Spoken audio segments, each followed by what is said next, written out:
नमस्कार, स्वदेश न्यूज की खास पेशकश बातें सितारों की में आप सभी का स्वागत है। मैं हूं भागीरथ साहू। बातें सितारों की में आज हम रूबरू होंगे अभिनेत्री सपना नाहर से। सपना नाहर का जन्म जबलपुर में हुआ। सोशियोलॉजी में मास्टर की पढ़ाई करने के बाद फिर शादी के बाद मुंबई का रुख किया, लेकिन घरेलू कलह के कारण एक ही घर में अलग अलग रहने को मजबूर होना पड़ा है। एक बेटे की जिम्मेदारी उठाने के लिए मल्टीनेशनल कंपनी में जॉब भी किया, फिर दोस्तों के कहने पर एक्टिंग के क्षेत्र में हाथ आजमाया और अपनी दमदार अदाकारी से अपनी एक अलग पहचान बनाई। सपना नाहर ने टीवी सीरियल देवांशी से टीवी जगत में कदम रखा। इसमें हरियाणवी में बोले गए सपना के संवाद को दर्शकों द्वारा काफी पसंद किया गया। फिर धारावाहिक कुमकुम भाग्य, अलादीन, दिया और बाती, गुड़िया हमारी, सब पर भारी, चंद्रकांता समेत कई धारावाहिकों में सपना ने अहम भूमिका निभाई है। टीवी सीरियल के साथ फिल्म दरबार में साउथ के सुपरस्टार रजनीकांत के साथ सपना ने पुलिस अफसर का किरदार निभाया है। तो वहीं वेब सीरीज मर्जी में राजीव खंडेलवाल के साथ सपना ने एक्टिंग की है। आधार कार्ड को लेकर जागरूकता विज्ञापन में भी सपना नाहर ने अभिनय किया है। तो आज हम इनसे रूबरू होंगे और जानेंगे इनके अभिनय के सफर के बारे में। और इस वक्त हमारे साथ सीधे जुड़ गई हैं अभिनेत्री सपना नाहर। सपना जी, आपका बहुत बहुत स्वागत है स्वदेश न्यूज की खास पेशकश बातें सितारों की में। बिल्कुल, मैं भी बहुत खुश हूँ आप लोगों से जुड़कर, और मेरे लिए ये बहुत बड़ी अपॉर्चुनिटी है कि मैं आज सबके सामने आकर अपने बारे में बताना चाह रही हूँ।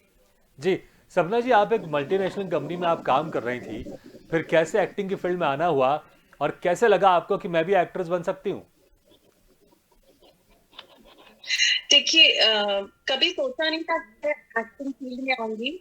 मैंने सिर्फ सोचा था, फर्स्ट तो मेरा ड्रीम था आईएएस ऑफिसर बनने का, तो हम्म। मैंने कोशिश भी की थी, लेकिन कुछ प्रॉब्लम्स बीच में आ गई, तो वो जर्नी में वहीं रुक गई। फिर मैंने आगे आकर सोचा कि कुछ करना चाहिए, तो फिर मैंने जॉब स्टार्ट किया मुंबई में आकर। हम्म। उसके बाद काफी उसमें भी स्ट्रगल रहा, काफी अच्छा मैंने करने की कोशिश की, लेकिन हर जगह पॉलिटिक्स होती है, चाहे पॉलिटिशियंस हो, चाहे गवर्नमेंट हो, चाहे हम्म। कहीं पे भी हो। अगर आप आगे बढ़ रहे हैं तो आपको आगे बढ़ने वाले, रोकने वाले भी खड़े रहेंगे। जी। तो काफी कोशिश की, सक्सेस नहीं मिला, फिर मैंने गिव अप किया।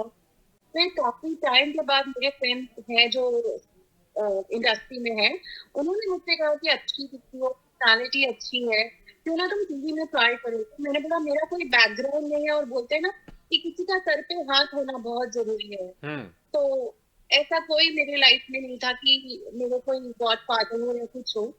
तो मैंने ऐसे ही उनके कहने पे थोड़ा सा ऑडिशन दिया, कास्टिंग डायरेक्टर से मिली, और मुझे एक अपॉर्चुनिटी मिली, जैसा आपने कहा देवांशी सीरियल में। हम्म। वहां से मेरी जर्नी धीरे धीरे धीरे स्टार्ट होकर वही मैंने सीखा, वही मैंने हर चीज एक एक एक्टिंग कैसे करते हैं, स्क्रिप्ट कैसे पढ़ते हैं, हम्म। डायरेक्शन में कैसे होते हैं, टेक कैसे लेते हैं, मतलब धीरे धीरे वही सीखा। लाइव जा जाके सीखा मैंने, जाके कोर्सों में जाके 3-4 लाख रुपए कहीं बर्बाद नहीं किए।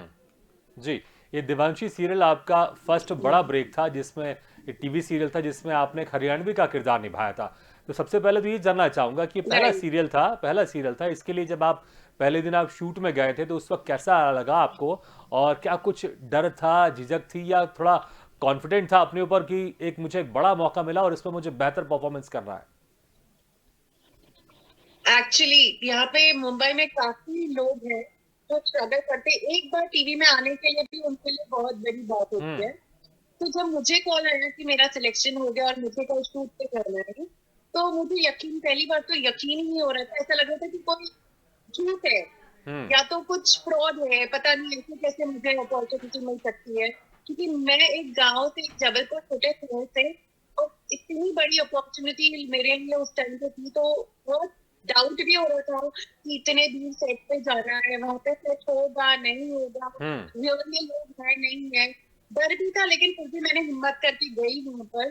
जब मैंने सेट देखा, लोगों को देखा, एक्टर्स को देखा, जिसे हम सिर्फ स्क्रीन पे देखते हैं, वो मैंने हाँ। रियल में देखा, बड़ी खुशी हुई। बट एक डर भी था कि मैं कैसे परफॉर्म करूंगी, इतने बड़े बड़े एक्टर्स थे वहां पर। तो बट काफी अच्छे थे, काफी सपोर्टिव थे, जिन्होंने मुझे हम्म। समझाया, मुझे कॉन्फिडेंस दिया कि तुम कर सकती हो, बहुत इजी है, बिल्कुल काम रहो, अपनी डायलॉग याद करो। बाकी डायरेक्टर्स तो होते हैं जो काफी गाइड करते हैं। तो अच्छा। ऐसे ही कॉन्फिडेंस आकर मैंने शुरुआत की थी जी। ये देवांशी से, फिर धीरे धीरे ये जर्नी स्टार्ट हो गई। जी, इसमें जो डायलॉग था वो आपका, उसको आपको हरियाणवी में बोलना था आपको। तो आपको हरियाणवी आती थी या फिर डायलॉग जो लिखा रहता था आप उसको याद करती थी और उसको आप बोल देती थी? एक्चुअली डायलॉग हरियाणवी में लिखे रहते थे और हुँ, मुझे उस टाइम पे इतनी आती नहीं थी, हुँ, बट मैं कंगना की फैन हूँ। जब उसकी मैंने मूवी देखी तन्नू वेड्स मन्नू रिटर्न और काफी उससे प्रेरित होकर मैंने कोशिश की हरियाणवी बोलने की, हुँ। तो मेरे को वो बहुत अंदर से मतलब नेचुरल आने लगी कि अब मैं कुछ परफॉर्म करती तो लोग मुझसे सामने से पूछते हैं कि आप एमपी से हो कि आप हरियाणा से हो। जी, तो हम भी कुछ सुनना चाहेंगे हरियाणवी डायलॉग आपसे? बिल्कुल, मैं थारे से हरियाणवी में बात करूँ तो थारे को भी लगेगा कि मैं हरियाणा से हूँ, तो मैं हरियाणा से हूँ तो नहीं। आपने आपने जो तनु वेड्स मनु फ़िल्म की बात की कि कंगना रनौत जब इसमें हरियाणवी में बोलती थी, आप उनसे इम्प्रेस हुई थी। अभी जब आप संवाद कह रही थी तो मुझे लगा कि ये कंगना बोल रही है। सिर्फ हरियाणवी में नहीं, आपकी टोन भी वैसी थी थैंक और यू। आवाज़ भी वैसी लग रही थी मुझे। आप ना कभी कंगना अगर बिज़ी हो राइट। तो आप उनकी डबिंग कर सकती हैं। बिल्कुल। जी, उसके बाद भी कई सीरियल किया आपने, कुमकुम भाग्य में आप डॉक्टर बनी थी और इस वक़्त आपके राइट। फ़ादर को पता नहीं था इस वक़्त तक कि आप एक्टिंग करती हैं। तो आखिर क्यों आपने जी, राइट, आखिर ये एक क्यों बहुत अच्छी मतलब एक इंसिडेंट समझिए कि हाँ, मेरे पापा को बताया नहीं था बिकॉज़ वहाँ के लोगों को लगता है कि टीवी में काम कर रही है लड़की, हुँ, तो बहुत लोगों की मेंटालिटी ये है कि बहुत बुरी जगह है वो। हुँ, वहाँ से लोगों को दूर रहना चाहिए, बच्चों को दूर रहना चाहिए। ये एक सोच है लोगों की, पर मैंने जब शुरू किया था तो मेरी मम्मी और भाभी को पता था, बट उन लोग को भी एक डर था कि अगर हमने घर में बताया था, तो वो लोग उसके अगेंस्ट जाएँगे, उसको बुरा बोलेंगे, लोग समाज बुरा बोलेगा। हुँ, तो इसलिए उन्होंने किसी को कुछ नहीं बताया कि मेरी बेटी क्या कर रही है। फिर एक दिन इत्तेफाक से जब मैं ये सीरियल में आने वाली थी, तो मेरी भतीजी है, उसे टीवी ऑन रखी कि बुआ आने वाली है। हाँ, इत्तेफाक से उसी दिन पापा भी वहीं आकर बैठ गए कि जी टीवी क्यों चल रहा है आज हमारे घर में? टीवी तो कोई नहीं देखता। तो इतने में मेरा सीन से स्टार्ट होता है तो पापा देख के शॉक हो जाते कि ये वहाँ क्या कर रही है? तो मम्मी और भाभी डर जाते कि क्या करें हुँ, अब इसको, अब क्या जी, बोले? तो उन्होंने बोला जहाँ ये जॉब करती है वहाँ पे ही एक डॉक्टर की जरूरत थी, तो इसको दे दिया कैरेक्टर की तुम कर लो। हाँ, तो ठीक है, पापा ने जब देख लिया कि मैं प्रॉपर साड़ी में और कोट वोट में डॉक्टर के उसमें, तो उन्हें काफ़ी अच्छा लगा कि इज़्ज़त का काम है। तो हुँ, वो अब वेट करने लगी कि अब ये कब आएगी और कब आएगी, कब आएगी? ऐसे ही काफ़ी लोगों को उन्होंने बताया नहीं था, रिलेटिव्स को नहीं बताया था, वहाँ गली मोहल्ले के लोगों को नहीं बताया था। जब हाँ, हमने खुद टीवी में देखा तो सामने से कॉल करके बोला कि सपना को देखा है टीवी पे, वो सच में टीवी पे आ रही है क्या?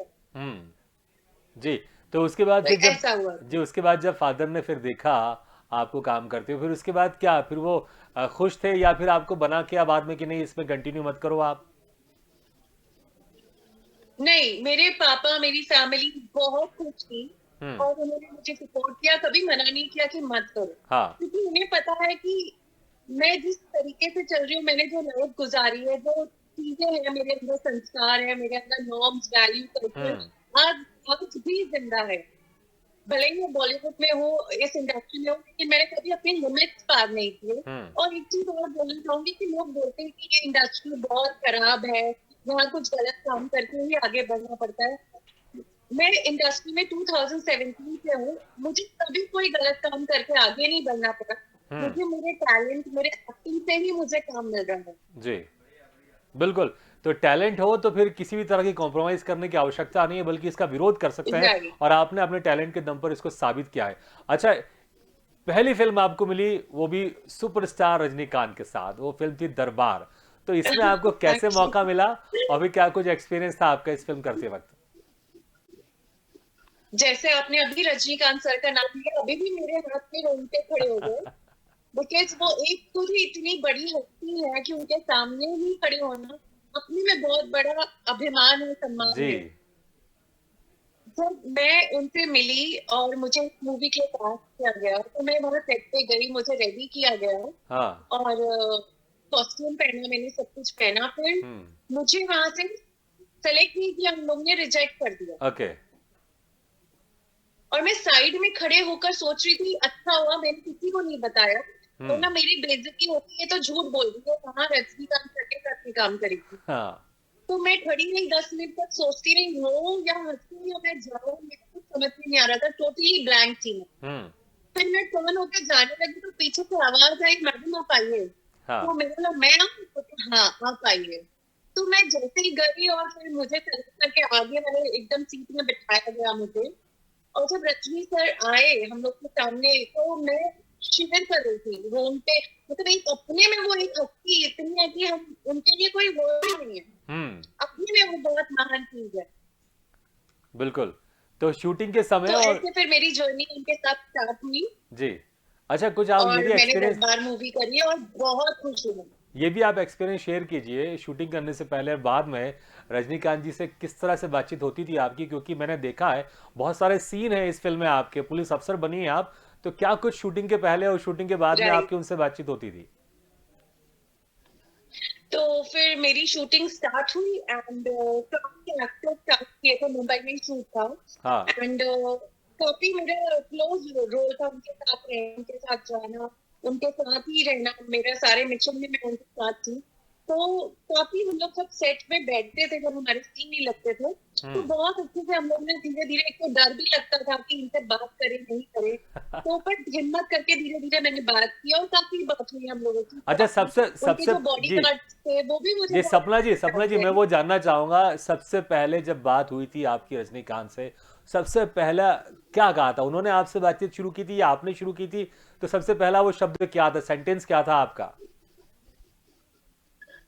एक्चुअली जब भी रजनी सर सेट पे आते थे वो सबसे हाई हेलो करते थे। हाँ। ऐसा चाहे छोटा आर्टिस्ट हो बड़ा आर्टिस्ट हो कोई भी हो, सेट पे सबसे हाई हेलो करना, ग्रीट करना सबसे करते थे वो। तो वो मुझसे भी किया। जी। तो फिर मैंने भी उनसे ग्रीट किया। फिर उसके बाद हम लोग को सीन लगे काफी। फिर धीरे धीरे मैंने उनसे अपना इंट्रोडक्शन दिया कि सर हाँ। अपना, तो अपने बारे में थोड़ा थोड़ा बताया। फिर जब भी ब्रेक होती थी तो हम लोग बैठते थे। मैं उनसे बहुत दूर ही बैठती थी, बट धीरे हिम्मत की मैंने सामने से बात करने की। और वो काफी हम्बल है, काफी अच्छे इंसान है। उनकी जो हेयर ड्रेसर दीदी है वो फर्स्ट, जब से उन्हें शूट स्टार्ट किया था जी। अपनी लाइफ का, तब से आज तक वही सेम है। तो उन्होंने चेंज नहीं किया। ये उनका तो एक बड़प्पन देखिए, नहीं तो आर्टिस्ट चेंज जी, करते तो रहते हैं, बहुत बहुत अच्छा एक्सपीरियंस पर था आपका उन्होंने उनके साथ जी। अजय, सीरियल गुड़िया हमारी सब पर भारी में, राइट। जी, गुड़िया हमारी सब पर भारी में भी आपने अभिनय किया है, एक अहम किरदार निभाया है। और जैसा कि आपने हरियाणवी में आपने हाँ। डिफरेंट किरदार निभाया था, बहुत ज़बरदस्त हरियाणवी आपने बोली थी, इसमें आपने बुंदेलखंडी बोली है। तो बुंदेलखंडी भाषा भी क्या आपको आती थी, या फिर आप सीख गए करते करते एक्टिंग और इतने मंझ गए आप कि लोग फिर कहते थे कि भैया आप हरियाणवी हो, बुंदेलखंडी हो या हिंदी भाषी हो? नहीं नहीं, एक्चुअली बुंदेलखंडी मैंने बचपन से सुनी है मामा लोगों से, क्योंकि वो लोग एमपी से ही हैं, मैं भी एमपी हाँ। से हूँ। तो वो वहाँ की लैंग्वेज है। तो जब मुझे ये अपॉर्चुनिटी मिली तो मुझे करना था कि हाँ, हम्म। ये एमपी का है, कुछ तो करना है। जी। तो फिर मैंने धीरे धीरे वहां जाकर भी उनका स्क्रिप्ट पढ़ा, सीखा, और फिर मैंने वो किरदार बहुत अच्छे से निभाया। पर अफसोस कि वो लॉकडाउन के बाद सीरियल ही बंद हो गया था। हम्म। बट मुझे बड़ा मजा आया वो करने में। जी, तो इसमें जो बुंदेलखंडी जो आपके संवाद थे वो हम सुनना चाहेंगे, क्योंकि हरियाणवी में तो आपने बहुत मस्त हाँ अंदाज में बिल्कुल, आपको मैं बोला आप था। ही से पूछती हूँ एक सवाल हाँ। बुंदेलखंडी नहीं नहीं, भाषा सवाल में। आप मुझसे टाइम बुंदेलखंडी होगा में खाना पूछेंगे खा लो। तो मैं कैसा जवाब दूंगा बुंदेलखंडी में? नहीं नहीं। आप तो तो कुछ संवाद इतिर आप इतिर सुनाइए बोल आप। रहे, मोरा मोरी आते हैं खाते हैं। जी, कुछ अगर आपको संवाद याद हो या कुछ सेंटेंस याद हो तो हम सुनना चाहेंगे बुंदेलखंडी में। एग्जैक्टली मुझे अभी लाइन कुछ याद नहीं है तो उसकी। अपने मन से आप कुछ बुंदेलखंडी आप सुनना चाहेंगे, क्योंकि आपकी आवाज बड़ी खूबसूरत भी है। टाइम मोड़ो खाना खा लो। वो मोड़ी को देखी है, अरे वो बड़ी बड़ी नटखट है, वो हमारी भाषा समझ में ही नहीं आता है। हाँ, मैंने तो खाना खा लिया, आपने खाना खाया कि नहीं खाया? बिल्कुल बिल्कुल। जी। अच्छा, मैं कुछ फोटोज देख रहा था आपके, एक फोटोज था आपका उसमें आप भूत बनी थी, मतलब कुछ अजीब डिफरेंट तरह का वो उसमें कैरेक्टर था, भूत बनी थी आप कुछ, थोड़ा डर भी लगा मुझे वो फोटो देखकर कि एक तरफ इतनी खूबसूरत फोटो फिर अचानक दूसरी तरफ वाली फोटो। तो क्या कैरेक्टर था वो, किसके लिए आपने ये कैरेक्टर लिया था आपने? एक्चुअली वो एपिसोडिक शो था जिसमें नालिश कहते हैं उसे, हाँ। एनटीवी में आता है, जिसमें मतलब भूत प्रेत मरने के बाद जो बदला लेने आते हैं, वैसे पूरा हॉरर स्टोरी है, हॉरर शो है। तो वो एक एक एपिसोड होता है जो 3 दिन में शूट होते हैं, अलग अलग स्टोरी होती है, जैसे क्राइम पेट्रोल, सावधान इंडिया, वैसे ही लालित होता है। तो उसमें एक किरदार निभाया था कि मैं मर चुकी हूँ और फिर मरने के बाद मैं वापस से आती हूँ क्योंकि मुझे बदला लेना है। जिस इंसान ने मुझे बचाया नहीं, मैं उससे बदला लेने के लिए वापस आई थी, तो वो भूत बन के आती है वापस। अच्छा, आपने उस गेटअप में कभी किसी को डराया भी शूट के बाद? मुझे मुझे एक्चुअली पहले बहुत भूतों से डर लगता था, लेकिन जब हाँ। से मैंने ये कैरेक्टर किए हैं भूत के, तो मेरे मन से भूत का खौफ ही अलग हो गया कि नहीं, बिल्कुल, क्योंकि वो कैरेक्टर आप निभा ऐसा नहीं चुकी हैं, होता। आप आपको पता है कि इस भूत के पीछे एक खूबसूरत लड़की है। अच्छा, जी सपना जी, एक ऐसे ही कैरेक्टर मैंने एक निभाया था कयामत की रात में, जिसमें मैं 100 साल की बनी थी, हम्म। और उसमें मेरा 4 घंटे मेकअप होता था। जी। 12 का शो था वो।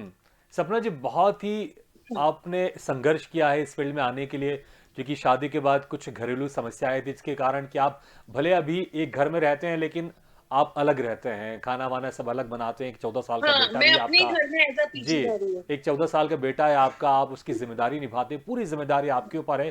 तो बड़ा चैलेंज होता होगा इंडस्ट्री में, एक क्योंकि आप भले शादीशुदा लेकिन एक सिंगल मदर की आप एक जीवन अभी जी रही हैं आप। तो बड़ा मुश्किल होता होगा कि घर की जिम्मेदारी भी संभालना, फिर बाहर की जो आपकी एक्टिंग लाइफ है उसको भी संभालना, क्योंकि कहीं ना कहीं वो आपकी जो जिंदगी है दोनों आपस में जुड़ी हुई है। क्योंकि एक तरह से अर्निंग करके उसको आपको जो जिम्मेदारी निभानी है अपने बेटे की, उस जिम्मेदारी को आप पूरी करते होंगे। राइट। एक्चुअली बहुत ज्यादा स्ट्रगल है और बहुत ज्यादा हार्ड है ये दोनों चीजें मैनेज करना। एक छोटे बच्चे को मैंने खुद अपने दम पे बड़ा किया है, एंड उसके बाद उसकी सारी जिम्मेदारी, हम्म। उसको भी खुशी देना, उसको भी टाइम देना, यू नो, बहुत मुश्किल होता है एक औरत, अकेली औरत के लिए जिसका कोई सपोर्ट सिस्टम ना हो। तो काफी टाइम मैंने गिव अप भी किया लाइफ में, लेकिन उसे उसे देख देख के मैंने वापस से जीना शुरू किया। और बट हम्म। बहुत खुश रखा मैंने अपने बेटे को, कभी कंप्लेन नहीं आने दी जी। कि वो मेरे लिए कुछ बोले कि मेरी माँ ने ये कमी पूरी नहीं करी या कुछ चीजें नहीं करी। बहुत हम्म। मेहनत कर रही हूँ उसके लिए और आगे भी करती रहूंगी। हम्म। जी। अच्छा, जब आप इंडस्ट्री में आप गई थी तो उस वक्त किस तरह की परेशानियां आप फेस करते थे? जब क्योंकि तमाम तरह के हमने देखा है परेशानियां होती हैं जब इंडस्ट्री में कोई, खासकर जो अभिनेत्री जाती है उनको तमाम तरह की परेशानियां होती हैं। तो एक तरफ तो आपकी बेटी की जिम्मेदारी कि आपको कहीं ना कहीं आपको जो जिम्मेदारी है वो भी निभानी, जिसमें फाइनेंशियल प्रॉब्लम भी जुड़ी हुई है, समस्याएं भी जुड़ी हुई है। तो जब आप इंडस्ट्री में जा रही थी, जब आप जॉब कर रही थी, फिर आपने जॉब छोड़ा था, तो उस वक्त किस तरह की खास तौर से आपको परेशानियां सामने आई थी इंडस्ट्री में? टचवुड, आई थिंक मेरे को इंडस्ट्री में कोई परेशानी नहीं आई। बहुत धीरे धीरे सफर चल रहा है, लेकिन बहुत अच्छा चल रहा है। हम्म। मुझे कभी भी कोई प्रॉब्लम नहीं, क्योंकि मैं खुद ही ऐसी हूँ कि अगर मैं काम कर रही हूँ तो मैं उसमें किसी को बोलने का मौका नहीं देती, क्योंकि हमें फुल टाइम मिलता है, 12 से 12 का शिफ्ट, 9 से 9 का शिफ्ट, 7 से 7 का शिफ्ट। तो ये 7 से 12 घंटे जो हम लोग काम करते हैं उसमें 1-2 घंटा ट्रैवल भी करना पड़ता है। हम्म। तो मैं हमेशा सेट पे 7 बजे का शिफ्ट है तो 6:30 बजे मैं पहुंच जाती हूँ, ताकि सामने वाले को मौका ना मिले मुझे कुछ बोलने का। हम्म। नहीं, ये अपना बहुत। तैयार होना, अपने जी। डायलॉग याद करना, अच्छे से परफॉर्म करना, वहाँ सबकी रिस्पेक्ट करना, चाहे वो हमारे स्पॉट दादा हो, चाहे कैमरामैन हो, चाहे सब कोई हो। हम्म। अगर आप बिल्कुल प्रोफेशनल और हम्बल रहेंगे तो आपको इंडस्ट्री में कुछ भी प्रॉब्लम नहीं होगी। बिल्कुल। तो वो चीज मेरे अंदर बहुत अच्छी है कि मैं बहुत हम्बल, बहुत ग्राउंडेड हूँ और बहुत डाउन टू अर्थ हूँ। नहीं, बिल्कुल, वो काम को चीज मेरे लेके। हमेशा काम जी, आती है। काम को लेके सीरियस होना बहुत ज़रूरी, क्योंकि हमने इंडस्ट्री में देखा है कई ऐसे सुपरस्टार हैं जो सुबह की शिफ्ट रहती थी 9 बजे और वो पहुंच रहे 3 बजे, 4 बजे, 5 बजे शाम को। तो हमने उनका डाउनफॉल भी देखा है कि इतने बड़े सुपरस्टार होने के बाद भी वो किस तरह से राइट। उनके पास काम नहीं रहा है। और वहीं दूसरी तरफ बात करें, अमिताभ बच्चन सुपरस्टार, लेकिन अक्सर हमने उनके बारे में सुना है कि समय से पहले पहुंच जाते हैं, मेकअप लेके पहले से बैठे रहते हैं राइट। और कभी भी लेट नहीं होते, वे हमेशा पंचुअल रहते हैं। और यही कारण है कि आज भी उनको लगातार इतने बड़े बड़े काम मिल रहे हैं कि जो कितने सारे राइट। सुपरस्टार थे जो आके चले गए, लेकिन अमिताभ बच्चन सुपरस्टार थे, हैं और कंटिन्यू बेहतर काम कर रहे हैं और हमेशा वो हमारे लिए सुपरस्टार रहेंगे। और कहीं ना कहीं जो आपने बताया कि, एक्चुअली। जी, आपने बताया कि आप भी इन चीज़ों को फॉलो कर रही हैं, तो बहुत अच्छा कर रही हैं आप, और ऐसे आप करते रहिए। और इसी कड़ी में जो है एक वेब सीरीज भी आपके हिस्से में आई थी, मर्जी थी वो, इसमें आपने राजीव खंडेलवाल के साथ आपने काम किया था। तो ये वेब सीरीज किस तरह की थी, इसमें क्या राइट। रोल था आपका, और राजीव खंडेलवाल के साथ किस तरह का एक्सपीरियंस था आपका? एक्चुअली राजीव खंडेलवाल सर भी बहुत अच्छे हैं, बहुत डाउन टू अर्थ है, बहुत हम्बल हैं। और उनकी मदर जो बनी थी उसमें उनकी मैं केयर टेकर थी। हम्म। तो उनके साथ काम करके काफी अच्छा एक्सपीरियंस रहा। लेकिन मैंने देखा जो स्टार यहाँ पहुंच चुके हैं, ऊपर पहुंच चुके हैं, वो लोग काफी डाउन टू अर्थ है। और आजकल जो एक्टर्स आ रहे हैं वो 2 दिन का 3 दिन का काम करके अपने आप को बहुत बड़ा एक्टर बताते हैं, हम्म। मतलब इतना एटीट्यूड जी। लाते हैं सेट पे, मतलब बहुत मतलब अच्छे से बिहेव नहीं करते हैं, मतलब छोटे लोगों के साथ भी अच्छे से बिहेव नहीं करते हैं। हम्म। उनको मैंने देखा है कि वो फिर दोबारा नहीं दिखते सेट पे। हम्म। तो मैंने बहुत चीजें लर्न करी है लाइफ में, और मैं वो follow करके अपनी लाइफ वैसे स्पेंड कर रही हूँ, और काफी अच्छे एक्टर्स के साथ मैंने काम किया है। So I am really proud of my self. जी। अच्छा, आप ना एक्टिंग की लाइफ में तो आप बिल्कुल एक्टिव हैं ही, लेकिन इसके अलावा आप सोशल वर्क भी करती हैं। एक हॉबीज है आपकी जिसमें आप यस। पेट को जी, जिसमें आप जो स्ट्रीट डॉग रहते हैं या बर्ड्स रहते हैं आप उनको खाना खिलाती हैं। तो किस तरह से आप समय निकालती हैं, और जब समय मिलता है आपको तो किस तरह से आप इनके बीच में जाती हैं, कैसे इनको आप खाना खिलाती हैं, क्या कुछ रहता है शेड्यूल आपका? देखिए, मैं मेरी बर्ड्स तो मेरे घर पर ही आती है, जो मैंने बालकनी में पूरा एक घर रखा है। हाँ। तो 4-5 चिड़िया से आज 50 चिड़िया है जो आती है, खाती हैं और चली जाती है। उनके लिए पानी होता है, एटमॉस्फेयर बहुत अच्छा है, झूले लगे हुए हैं उनके लिए, सब कुछ है।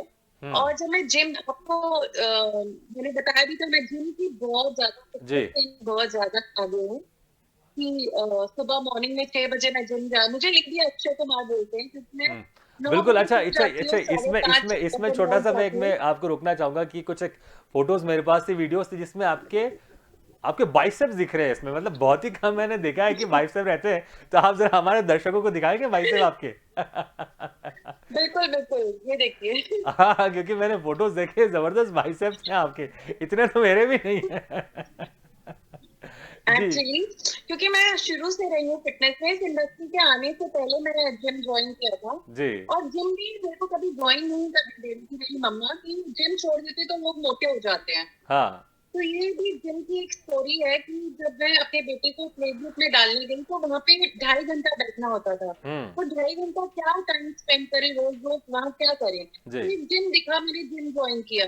तो नहीं, जिम बहुत अच्छी चीज है। देखो देखिए, जिम करने में गई क्या तो है उसके कि बाद बहुत अच्छा फील होने लगा। मैंने बिल्कुल आज 13 साल हो चुके हैं, मैंने जिम नहीं छोड़ा। नहीं, अच्छा है, अच्छी बात है, क्योंकि फिजिकली हमको फिट तो रखता है, कहीं ना कहीं मेंटली भी फिट रखता है। हाँ, वो उस वक्त जो कुछ आप बात बता रहे थे वो आधी रह गई थी, वो डॉग को लेकर, पक्षी की तो बात बता दी आपने बात, उसके हाँ, बाद तो फिर मैं जी। जिम जिम जाती हूँ तो मैं रास्ते में, मेरे डॉग्स हैं, मॉर्निंग में मिल जाते हैं मुझे। हाँ। उनको सिर्फ मिल्क चाहिए होता है, फ्रेश मिल्क पीते हैं, वो रोटी नहीं खाते हैं, वो डॉग फूड नहीं खाते। हम्म। वो सिर्फ फ्रेश मिल्क पीते हैं, जो मैं थैली ले लेके ऐसे रखती हूँ, वो अपने मुंह में लेके अपने घर में लेकर जाते हैं और क्या पीते हैं। बात।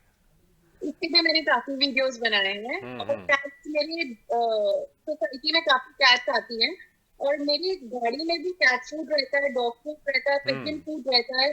और जो गरीब बच्चे बुजुर्ग होते हैं, जो काफी हमें रास्ते में ट्रैफिक सिग्नल पे मिलते हैं, हम्म। तो उनके लिए बिस्किट होती है, चॉकलेट होती है, जो मैं हमेशा सबको देते हुए निकलती हूँ। नहीं, बहुत अच्छी आप जिम्मेदारी निभा रहे हैं, क्योंकि हर एक इंसान को, हमको जो सोशल जिम्मेदारी होती है उसको भी निभाना चाहिए, हम जो भी काम कर रहे हैं।